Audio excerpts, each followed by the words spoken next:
এই বছর নতুন পানিতে প্রথমবারের মতো গোসল করার জন্য চলে গিয়েছিলাম আমাদের টাঙ্গাইল জেলার বাসাইল থানার সুন্দর একটি গ্রাম জীবনেশ্বরে। বর্ষা এলেই এই জীবনেশ্বর গ্রামের সৌন্দর্য আরো বেশি ফুটে ওঠে। এত সুন্দর একটি জায়গায় নতুন পানিতে গোসল করতে গিয়ে কেমন উপভোগ করলাম সেটাই থাকবে আজকের ভিডিওতে।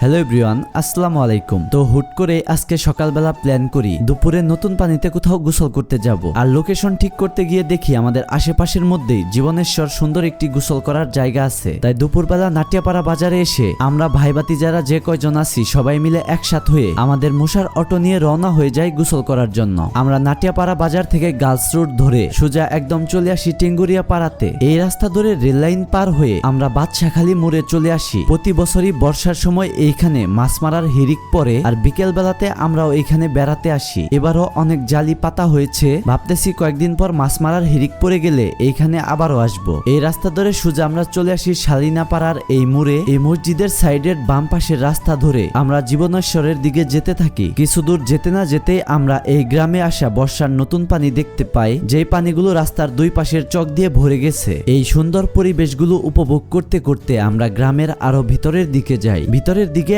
আরো একটি সুন্দর জায়গা রয়েছে। এই জায়গাটিও কিন্তু গোসল করার জন্য উপযুক্ত সুন্দর একটি জায়গা। তবে এখানে আরো পানি বাড়লে আশেপাশের আগাছা দেখা যায় না, একদম সাদা পানি থই থই করে, তখন আরো বেশি সুন্দর দেখা যায়। এভাবেই বেশ কিছু দূর আসতে আসতে আমরা একদম চলে আসি আমাদের সেই গন্তব্যস্থলে, যে জায়গাটি এই গ্রামের মধ্যে অত্যন্ত সুন্দর এবং সবচেয়ে বেশি আকর্ষণীয় জায়গা, যেখানে রাস্তার পাশ দিয়ে একটি খালের মতো জায়গা বয়ে গেছে। এই খালের অপর পাশে রয়েছে একটি প্রাইমারি স্কুল, আর রাস্তার পাশ থেকে খালের মধ্যে অনেক অনেক ধর্মজাল বা শিবজাল ফালানো হয়েছে। আরো একটু সামনে আসতে আমরা দেখতে পাই এই সুন্দর পরিবেশ, শিশু গাছের নিচে সুন্দর একটি দোকান, আর এই সুন্দর অমায়িক পরিবেশ, পাকা রাস্তার পাশে ব্লক ফালানো, আর সেইখানে বড় একটি জায়গা জুড়ে সাদা পানিতে থই থই করছে জায়গাটি। এইটাই হচ্ছে জীবনেশ্বরের ভাইরাল এবং বিখ্যাত জায়গা, যেখানে দূর দূরান্ত থেকে মানুষ গোসল করতে আসে। তাই আমরাও চলে এসেছি আজকে খুব এনজয় করে গোসল করার জন্য। আমরা এক সাইডে আমাদের অটোটি রেখে সবাই নতুন পানিতে গোসল করার জন্য রেডি হতে থাকি, আর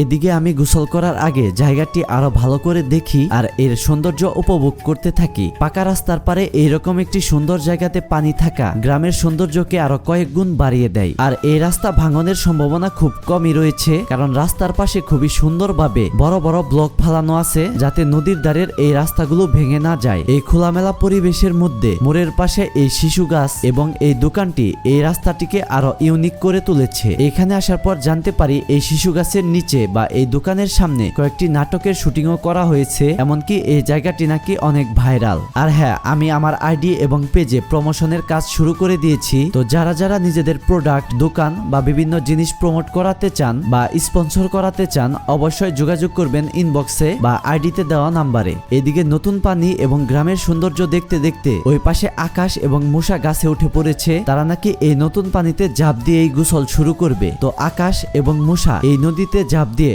তাদের গোসল শুরু করে ফেললো। তবে গোসল করে এখান থেকে উঠতে গেলে আরো একটি ঝামেলায় পড়তে হয়, কারণ যে ব্লকগুলো ফালানো হয়েছে সেগুলোতে শেওলি জমেছে, তাই ব্লকগুলো অনেক পিচ্ছিল, তাই এই খাদ বেয়ে ওঠা অনেক কঠিন হয়ে পড়ে। এরপরে মশা তার অটো থেকে এনে একটি দড়ি বেঁধে দেয়, যাতে দড়ির সাহায্যে আমরা এখান থেকে গোসল করে উঠতে পারি। এরপর আমাদের সবাই মিলে গোসল করা শুরু করার পালা। তাই আমরা অন্যরকম ভাবে গোসল শুরু করার জন্য সারিবদ্ধভাবে দাঁড়িয়ে একে একে নদীতে ঝাঁপ দেই, আর সুন্দর একটি সময় উপভোগ করার জন্য এভাবেই গোসল করতে শুরু করি। প্রায় এক বছর পর নতুন বর্ষার পানিতে গোসল করার ফিলিংস আরো বেশি অন্যরকম। ছোটবেলায় দেখা যেত প্রতিদিনই এভাবে নতুন পানিতে ঝাঁপিয়ে পড়ে গোসল করতাম, তো সেই ফিলটাই নেওয়ার জন্য এখানে চলে এসেছিলাম। এরপর আমরা আবারও এখান থেকে উপরে উঠে পড়ি। সবাই মিলে একসাথে উঠার কারণ হলো আমরা আবারও সবাই মিলে একসাথে ঝাঁপিয়ে পড়বো এই নদীতে। বর্তমানে ছোট ছোট পোলাপানরা যেভাবে নদীতে ঝাঁপিয়ে পড়ে গোসল করে, আমরাও ঠিক সেইভাবেই গোসল করা শুরু করলাম। আমরা সবাই মিলে একসাথে নদীতে ঝাঁপিয়ে পড়ি। এই ফিলিংসটা অন্যরকম, একদম শৈশবে ফিরিয়ে নিয়ে যায় আমাদেরকে। ছোটবেলায় বন্ধুদের সাথে এভাবেই গোসল করতাম, যদিও তারা আমার থেকে অনেক দূরে। তবে ছোট ভাই ভাতিজাদের সাথে এইখানে নতুন পানিতে গোসল করে সেই অতীতের স্মৃতিগুলো একটু হলেও নতুন করে উপভোগ করতে পারছি। এরপর নদীতে আমরা বেশ কিছুক্ষণ নিজেদের মতো সাঁতরাই। এভাবে বিভিন্ন ধরনের সাঁতার কেটে আমরা গোসল করতে থাকি। সবশেষে একটি চ্যালেঞ্জ গ্রহণ করি আমরা।